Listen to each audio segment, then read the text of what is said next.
Hello friends, welcome to my YouTube channel D triple S B T G T.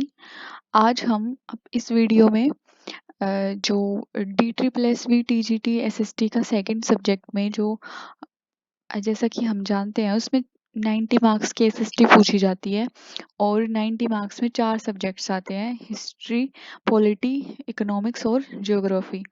तो आज हमने अपनी पिछली वीडियो में हिस्ट्री का सिलेबस डिस्कस किया था। इस वीडियो में हम सिविक्स यानी पॉलिटी का सिलेबस डिस्कस करेंगे।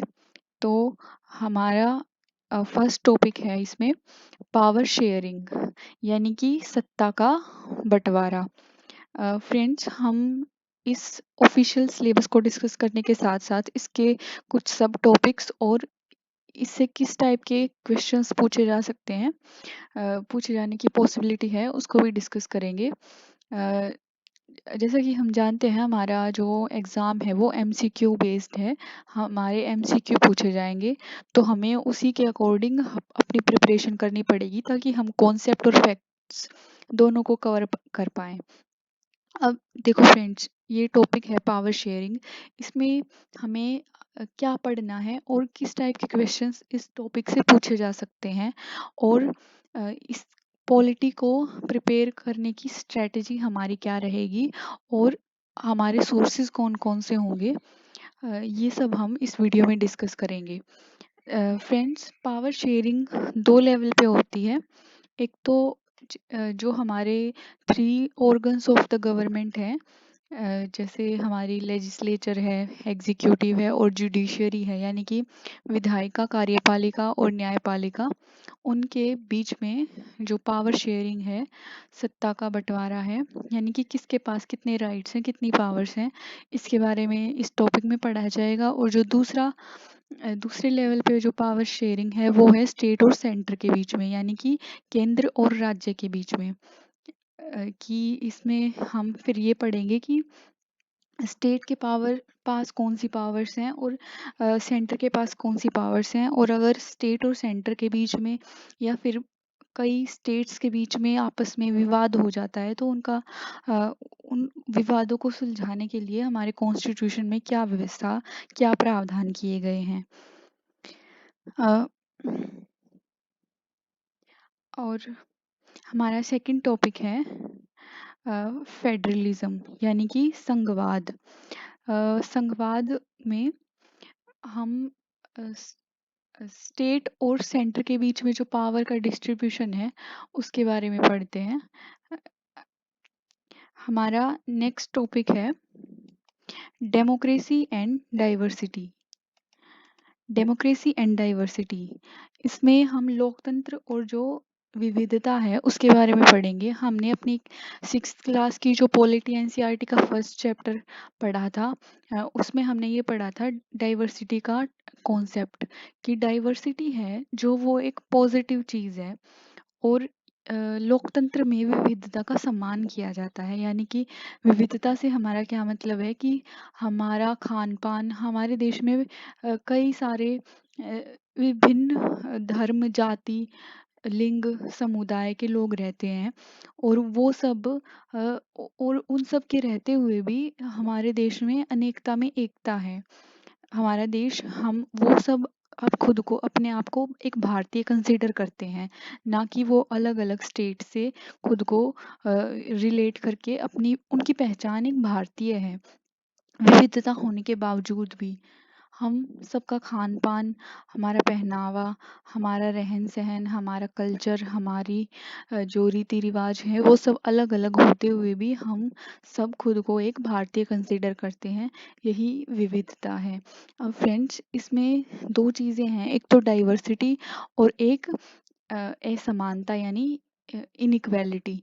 तो जो इनइक्वालिटी या असमानता है वो ह्यूमन मेड है, यानी कि इंसानों द्वारा बनाई गई है, और इसीलिए वो एक नेगेटिव चीज़ है जो कि ख़त्म होनी चाहिए।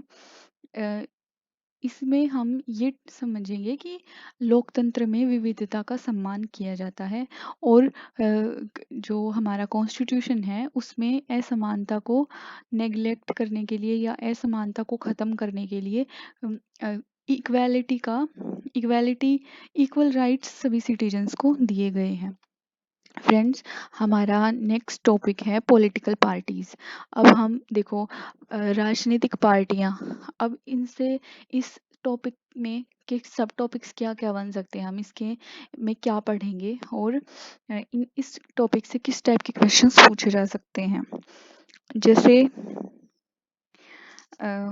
जो ये क्वेश्चन पूछा जा सकता है कि पॉलिटिकल पार्टीज कितने टाइप की होती हैं या कितने लेवल पे होती हैं। जैसे एक होता है नेशनल पार्टीज, दूसरा होता है स्टेट पार्टीज, और थर्ड होता है रीजनल या क्षेत्रीय पार्टीज। तो ये पार्टीज हैं, इनका ये कब बनी थी, इनका संस्थापक कौन था, इनका जो प्रतीक चिन्ह है यानी कि सिंबल क्या है, और इनका मैनिफेस्टो क्या है यानी कि इनका घोषणा पत्र है जिसके आधार पे ये इलेक्शन लड़ते हैं। और तो ये पार्टीज इलेक्शन जीतने के बाद अगर पावर में आ जाती हैं तो वो उसके बाद कौन कौन से ये काम देश के लिए करेंगे और उनकी विचारधारा क्या है, इसके बारे में क्वेश्चंस बन सकते हैं। और इसके साथ साथ जो पॉलिटिकल पार्टीज हैं वो नेशनल लेवल की पॉलिटिकल पार्टी बनने के लिए क्या बेसिस हैं, क्या आधार हैं, हमें उसके लिए कितना वोट परसेंटेज चाहिए होता है, ये सब क्वेश्चंस इसमें पूछे जा सकते हैं। और वर्तमान में कितनी पॉलिटिकल पार्टीज हैं, कितनी कौन से स्टेट में कौन सी पॉलिटिकल पार्टी है, या कोई इन जो पार्टीज हैं इनका राष्ट्रीय अध्यक्ष कौन है, और ये जो पार्टीज हैं इनकी जैसे जो रीजनल स्टेट पार्टीज हैं, जैसे मान लो तो वो पार्टीज कौन से स्टेट में अ, जो मतलब मेन पार्टी स्टेट की कौन सी है, जैसे और पार्टीज का आधार यानी, या फिर कहें कि ये पार्टीज हैं, ये ये कौन सी जनता को इनके सपोर्टर कौन है। जैसे मान लो बसपा है, वो एक जाति आधारित पार्टी है जो कि दलितों के उत्थान के लिए बनाई गई है। तो वो किस ऑडियंस को टारगेट करते हैं वोट हासिल करने के लिए। और वैसे ही जैसे कुछ मार्क्सवादी पार्टियां हैं जो कि मजदूर मोस्टली उनको वोट देते हैं। तो ये पूछा जा सकता है कि जो पार्टी है उसका आधार क्या है, यानी कि जैसे बीजेपी है और वो एक राइट विंग पार्टी है, और जैसे कांग्रेस है वो एक लिबरल पार्टी है, वो एक मध्य उसको एक मध्यवर्ती पार्टी हम बोल सकते हैं। यानी कि वो बीच का रास्ते पे चलने में विश्वास रखते हैं, ना मार्क्सिस्ट ना राइट विंग, वो लिबरल पार्टी है कांग्रेस एक। वैसे ही जो मार्क्सिस्ट पार्टीज हैं वो मजदूरों का राज लाने की बात करते हैं। और जो बीजेपी है वो हिंदू धर्म हिंदू राष्ट्र बनाना उनके मैनिफेस्टो में है, और जैसे आर्टिकल 370 को हटाना, ये सब क्वेश्चंस इस टॉपिक से बन सकते हैं। सो फ्रेंड्स, हमारा नेक्स्ट टॉपिक है इलेक्शंस यानी कि चुनाव। अब चुनाव इस टॉपिक से किस टाइप के क्वेश्चंस बन सकते हैं। जैसे कि इलेक्शंस कौन कौन से लेवल पे या किन किन संस्थाओं के इलेक्शन होते हैं। जैसे जो केंद्र सरकार जो केंद्र है उसमें लोकसभा के इलेक्शन होते हैं, राज्यसभा के इलेक्शन होते हैं, विधानसभा के इलेक्शन होते हैं, और पंचायत जो हमारा थर्ड लेवल है, पंचायत के इलेक्शन होते हैं। ये जो इलेक्शंस हैं इनको कंडक्ट कौन करवाता है, जैसे हमारे पास इलेक्शन कमीशन है, चुनाव आयोग। और ये इलेक्शंस कितने समय अंतराल में करवाए जाते हैं, और इलेक्शंस के दौरान जो आचार संहिता लगती है उससे रिलेटेड क्वेश्चंस पूछे जा सकते हैं, उसके नियमों से। और इन के कि ये इलेक्शंस का प्रावधान हमारे संविधान में किस आर्टिकल में किया गया है, इससे रिलेटेड इम्पोर्टेंट आर्टिकल्स पूछे जा सकते हैं। और इलेक्शन से रिलेटेड जो इलेक्शन जब करवाए जाते हैं तो हमारे देश में कौन कौन से नियम लागू हो जाते हैं, उनसे रिलेटेड क्वेश्चंस पूछे जा सकते हैं। सो हमारा नेक्स्ट टॉपिक है चैलेंजेस टू डेमोक्रेसी, यानी कि लोकतंत्र के सामने जो चुनौतियां आती हैं। इस टॉपिक में हम इसके बारे में पढ़ेंगे। तो देखो फ्रेंड्स, लोकतंत्र एक राजनीतिक विचारधारा होने के साथ साथ एक दैनिक जीवन में हम अपने व्यवहार में लाने वाली भी एक विचारधारा है। यानी कि अगर हम दू अगर अगर हम इसका इस अगर हम अपने व्यवहार में सहिष्णुता रखते हैं, यानी कि दूसरे लोगों के लिए सहनशीलता का व्यवहार करते हैं, और हमारी सोच में भी हम किसी हम किसी कोई जैसे अगर दूसरे धर्म का है, हमसे डिफरेंट रिलीजन कोई रखता है, या डिफरेंट कपड़े हमारे हमसे पहनता है, या उनका खान पान, उनकी वेशभूषा, उनके त्योहार, उनके फेस्टिवल्स और उनकी मान्यताएं, रीति रिवाज अगर हमसे अलग हैं, हाँ, उनका जेंडर अलग है, या उनका रिलीजन अलग है, या उनकी कम्युनिटी अलग है, अगर हम उनके लिए अपने मन में नफरत की भावना नहीं रखते और सहनशीलता रखते हैं, तो हम एक डेमोक्रेटिक इंसान हैं। और इसके सामने हमारे देश में डेमोक्रेसी के सामने कौन कौन से चैलेंजेस आते हैं, जैसे इकोनॉमिक चैलेंजेस हैं, जैसे हमारे देश में गरीबी है, भूखमरी है, और हमारी अगर अर्थव्यवस्था अच्छे से नहीं चल रही, हमारी इकोनॉमी के सामने चैलेंजेस हैं, एग्रीकल्चरल प्रॉब्लम्स हैं, इंडस्ट्री रिलेटेड प्रॉब्लम्स हैं, ये इकोनॉमिक चैलेंजेस में आते हैं। और सेकंड है सोशल चैलेंजेस, जैसे हमारे देश में कास्ट सिस्टम है, रेसिज्म है, यानी नस्लवाद, यानी स्किन कलर के बेस पे भेदभाव किया जाता है। जो गोरे लोग हैं उनको ज़्यादा इम्पोर्टेंस या रिस्पेक्ट दी जाती है, और कंपैरिजन में जो थोड़े से जिनका स्किन कलर सांवला है, उनको हम उनकी उनको कम रिस्पेक्ट से और उनको कम प्रायोरिटी दी जाती है, और उनके साथ बुरा बर्ताव भी इस स्किन कलर के बेस पे किया जाता है। तो ये रेसिज्म का कॉन्सेप्ट है, जिसको हम डिटेल से पढ़ेंगे। और भी बहुत सारी सामाजिक कुरीतियां हमारे समाज में हैं। अ, तो ये सब डेमोक्रेसी के सामने सोशल चैलेंजेस हैं। और जैसे सांप्रदायिकता है, सांप्रदायिक देखो संप्रदाय जो सांप्रदायिकता है उसमें उसका कॉन्सेप्ट से हम ये समझते हैं कि एक धर्म को हम अपने धर्म को सुपीरियर मान रहे हैं, और दूसरे का जो धर्म है उसको हम इंफीरियर मान रहे हैं, कि वो मतलब घटिया किस्म के आदमी हैं, या वो कम क्वालिटीज रखते हैं, वो वो योग्य नहीं होते, या अ, ये सब हम किसी दूसरे के प्रति निम्न भावना रखते हैं, तो हम ये सांप्रदायिकता का टॉपिक है, तो हम हमारी सोच सांप्रदायिक है। और डिक्टेटरशिप है, जैसे तानाशाही है, तो ये सब डेमोक्रेसी के सामने चैलेंजेस हैं, जिनके बारे में हम डिटेल से पढ़ेंगे। फ्रेंड्स, हमारा नेक्स्ट टॉपिक है popular struggle and movements like in Nepal और एंड बोलीविया। तो जो नेपाल और बोलीविया में जो प्रसिद्ध जो स्ट्रगल हुए और मूवमेंट्स हुए, आंदोलन हुए डेमोक्रेसी के लिए, डेमोक्रेसी की स्थापना के लिए, लोकतंत्र की स्थापना के लिए, वो भी हमारे सिलेबस में इंक्लूड है, हम इसके बारे में पढ़ेंगे।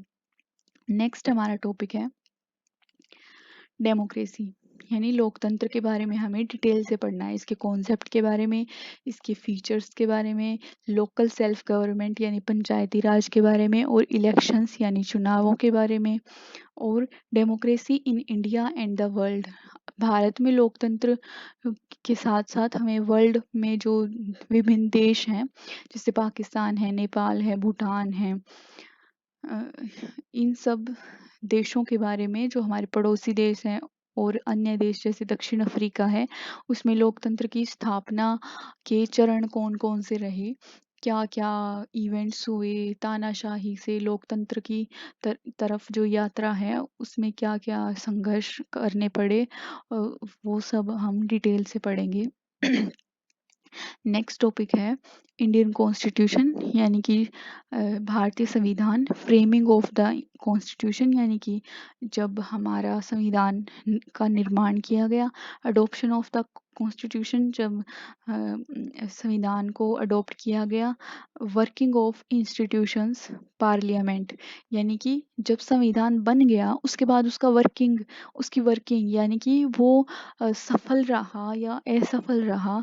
और क्योंकि पार्लियामेंट है वो जो मेन इंस्टीट्यूशन है इंडियन डेमोक्रेसी का, तो हम पार्लियामेंट के बारे में डिटेल से पढ़ेंगे। जुडिशरी यानी कि न्यायपालिका, जो जिसका कार्य है लोगों को न्याय दिलवाना, और जो कार्यपालिका जो विधान पालिका के द्वारा बनाए गए कानूनों को जो लोग पालन नहीं करते उनको दंड देने का कार्य कौन करता है? जुडिशरी। नेक्स्ट टॉपिक है फंडामेंटल राइट्स यानी कि मौलिक अधिकार जो हमारे संविधान में नागरिकों को दिए गए हैं, हम उसके बारे में पढ़ेंगे। सो फ्रेंड्स, फंडामेंटल राइट्स से बहुत सारे क्वेश्चंस बन सकते हैं, जैसे इनके इम्पोर्टेंट आर्टिकल्स पूछे जा सकते हैं, इनका पार्ट पूछा जा सकता है, जो इम्पोर्टेंट अमेंडमेंट हुए हैं उसके बारे में पूछा जा सकता है, और कौन सा संविधान को ये मौलिक अधिकार कब बने, किस कमेटी द्वारा ये रिकमेंड किए गए, और ये लागू कब हुए। इस टाइप के बहुत सारे क्वेश्चंस इन टॉपिक्स से बन सकते हैं। तो फ्रेंड्स, ये सिलेबस है, ये कंप्लीट नहीं है, हमें प्रीवियस ईयर क्वेश्चंस को एनालाइज करके खुद से भी और टॉपिक्स हमें पढ़ने पड़ेंगे। ऐसा हम सिर्फ इसी सिलेबस पे डिपेंड नहीं रह सकते, क्योंकि ये इंडक्टिव सिलेबस है। तो कंप्लीट सिलेबस के लिए हमें प्रीवियस PYQ एनालाइज करने हैं, और मैं आप लोगों की इस काम में हेल्प करूँगी। तो फ्रेंड्स,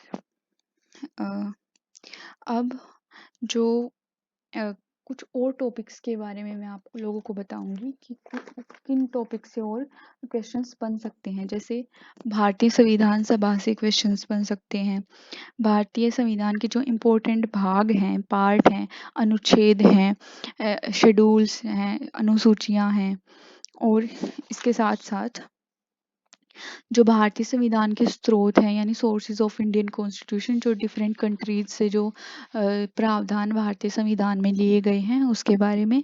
नागरिकता यानी सिटीजनशिप एक इम्पोर्टेंट टॉपिक है। फंडामेंटल राइट्स, DPSP यानी कि directive principles of state policy, राज्य के नीति निर्देशक तत्व, प्रेसिडेंट, वाइस प्रेसिडेंट, उपराष्ट्रपति, प्रधानमंत्री, मंत्रिपरिषद, मंत्रिमंडलीय समितियां, महान्यायवादी और महालेखा परीक्षक, संसद के साथ साथ संसदीय समितियां, इंडियन जुडिशरी, इसमें supreme court, high court, tribunals, राज्यपाल, मुख्यमंत्री, मंत्रिपरिषद, राज्य विधानमंडल, स्टेट एंड सेंटर रिलेशन और inter state relation, emergency provisions यानी आपातकालीन प्रावधान, स्थानीय स्वशासन यानी कि जो पंचायती राज है उसके बारे में, और सहकारिता यानी कोऑपरेटिव्स के बारे में। और हमारे कॉन्स्टिट्यूशन में कुछ स्टेट्स को स्पेशल प्रोविजंस दिए गए हैं, उनके आर्टिकल्स के बारे में, और जो इम्पोर्टेंट अमेंडमेंट्स हुए हैं, संविधान संशोधन हुए हैं उनके बारे में। भारत में चुनाव और निर्वाचन आयोग यानी कि इलेक्शन कमीशन के बारे में, और भी बहुत सारी कमेटीज, कमीशन और काउंसिल्स होती हैं उनके बारे में हमें पढ़ना है। जैसे मंडल आयोग है, और जैसे एक पूंजी आयोग है। तो ये जो इम्पोर्टेंट आयोग हैं हमें उनके बारे में भी पढ़ना है।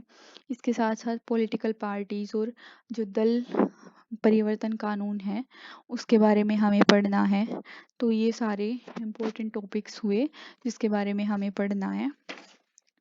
तो अब हमारे लिए ये जानना ज़रूरी है कि जब हम सेकंड पेपर के लिए जब पॉलिटी को प्रिपेयर करेंगे वो हमें फर्स्ट पेपर में भी जो 20 मार्क्स की जीएस आती है उसमें भी हेल्प करेगी।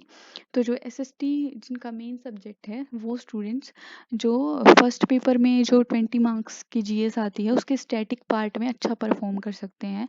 जैसे और हम स्टैटिक पार्ट में हिस्ट्री, पॉलिटी, ज्योग्राफी, इकोनॉमिक्स के साथ साथ हमें फिजिक्स, बायो और केमिस्ट्री भी पढ़नी पड़ती है और इसके साथ साथ करंट अफेयर्स भी पढ़ना पड़ता है, तब जाके वो 20 मार्क्स हमारे कवर हो पाएंगे। अ, अब हमने ये सिलेबस डिस्कस किया, अब हम इसकी प्रिपरेशन स्ट्रेटजी के बारे में बात करते हैं। सो फ्रेंड्स, किसी भी एग्ज़ाम की प्रिपरेशन करने के लिए कुछ पिलर्स होते हैं, इम्पोर्टेंट पिलर्स। तो उसके लिए फर्स्ट जो पिलर मेरे अकॉर्डिंग वो है सिलेबस। हमने सिलेबस डिस्कस किया, अब हमें उसके पीवाईक्यू डिस्कस करने होंगे। पीवाईक्यू से ही हम हमारी प्लानिंग हम या हमारी स्ट्रेटजी तैयार होती है कि हमें किस किस डायरेक्शन में पढ़ना है, कौन से टॉपिक्स और कौन से फैक्ट्स, कौन से कॉन्सेप्ट्स हमारे एग्ज़ाम पॉइंट ऑफ व्यू से ज़रूरी हैं और जिनके पूछे जाने की पॉसिबिलिटी है, क्योंकि लास्ट में हम कितनी भी बुक्स पढ़ लें हमें क्वेश्चंस यानी कि एमसीक्यू सॉल्व करने हैं। तो हमें अपने माइंड को एमसीक्यू सॉल्व करने के लिए हैबिचुअल बनाना पड़ेगा। तो उसके लिए हम पीवाईक्यू सॉल्व करेंगे और उसके साथ साथ जो डीएसएसबी में एक इम्पोर्टेंट रोल प्ले करता है कंटेंट, हम क्या चूज़ करेंगे, मेरे अकॉर्डिंग वो है एनसीईआरटी। तो मैं आपको 6 to 10th एनसीईआरटी पढ़ाऊंगी और हाँ, आपको ये तीन चीज़ें सिलेबस, पीवाईक्यू और एनसीईआरटी इनको बार बार रिवाइज करना है। जो फैक्ट्स हैं उनको याद करना है और कॉन्सेप्चुअल अंडरस्टैंडिंग डेवलप करनी है। इसके साथ साथ हम एनसीईआरटी के साथ साथ पॉलिटी के लिए हम लूसेंट बुक को भी रेफ़र कर सकते हैं, क्योंकि इसमें बहुत सारे फैक्ट्स दिए हुए हैं, जैसे important article, important amendments, important committees. तो हम लूसेंट भी एक अच्छी बुक है डीएसएसबी के लिए प्रिपरेशन करने के लिए। फ्रेंड्स, 6 to 10th एनसीईआरटी आप कंपलसरी है और हमारे सिलेबस में जो इंडियन कॉन्स्टिट्यूशन ये टॉपिक दिया गया है, इसके लिए हमें वो जो 11th क्लास की बुक है, 11th क्लास की जो बुक है इंडियन कॉन्स्टिट्यूशन, हमें वो रेफ़र करनी है, हमें वो कंप्लीट पढ़नी है। तो मैं आपको वो कंप्लीट पढ़ाऊँगी, मैं उसके नोट्स बना चुकी हूँ। आने वाले टाइम में हम और अच्छी वीडियोस लेके आएंगे। अगर आप डीएसएसबी के लिए प्रिपरेशन कर रहे हैं तो हमारे चैनल के साथ जुड़े रहें। Thank you.